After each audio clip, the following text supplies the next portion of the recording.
আজকেও সকাল সকাল বাজারে চলে গিয়েছিলাম। তা খুব জ্যান্ত মাছ কিভাবে কাটিয়ে বাজার থেকে এনে আমরা নিয়ে আসি, সেটাই বন্ধুরা তোমাদের সাথে শেয়ার করলাম। এরকম ভিডিও যদি আরও মানে দেখতে চাও বন্ধুরা, তাহলে চ্যানেলটিকে সাবস্ক্রাইব করবে। এটুকুনি।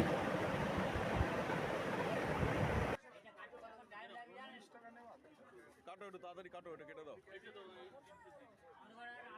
আবার একটা দাঁড় করিয়ে রাখলা গো।